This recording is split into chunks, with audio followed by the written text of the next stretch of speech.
Next question में आ जाता है। स्टेटमेंट 1 है, a financial manager concern must be to maintain liquidity rather than profitability.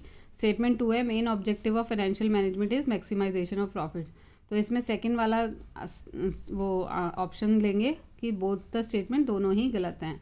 Statement 1, traditional approach restricted the scope of financial management to arrange fund. Statement 2 है, efficient management of every business is closely linked with efficient management of its finances. तो यहाँ पे fourth वाला option आ जाएगा, statement 1 is incorrect and statement 2 is correct. Next है, the objective of finance function is wealth maximisation. Statement 2 है, the objective of finance function is profit maximisation. तो दोनों ही स्टेटमेंट जो है वो करेक्ट है, तो फर्स्ट ऑप्शन आ जाएगा। Future financial requirement of the company influence dividend decision during boom period. Companies are usually in a rate of increasing rate of dividend. तो फर्स्ट आ जाएगा statement, both statements are correct. उसके बाद next आ जाएगा, dividends can be paid only when there are profits. Statement 2 है, dividends can be paid when there are losses. तो third वाला आ जाएगा।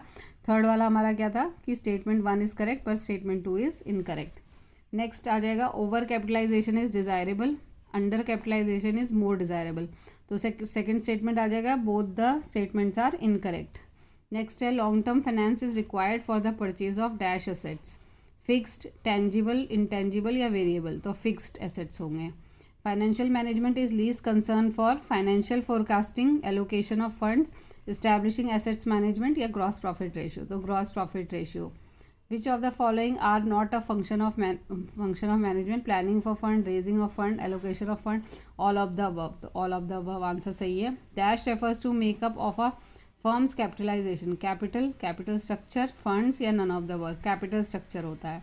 Next question, retained earning is dash a cost free source of capital, not, sometimes, compulsorily, consistently.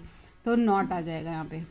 Which of the following pairs are not correctly matched, payment of dividend the usual rate at the usual rate, regular dividend policy, consistency और lack of variability in the stream of dividend payments, no dividend policy, both 1 and 2 या none of the above. तो इसमें second वाला statement सही है, pair जो है सही है। Next question, which of the following statement are incorrect, finance is required only at the time of promotion of business, importance of finance cannot be over emphasise, both 1 and 2 none of the above.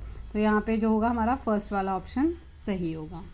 Next question है, dividend policy determines the division of earnings between payments to the share holders and retained earning. This statement was set by Weston, Gitman, भिरगम या बोथ 1 and 2। तो both 1 and 2 आएगा। Next question, the concept of cost of capital can also be explained in terms of opportunity cost, variable cost, fixed cost, capital cost, opportunity cost.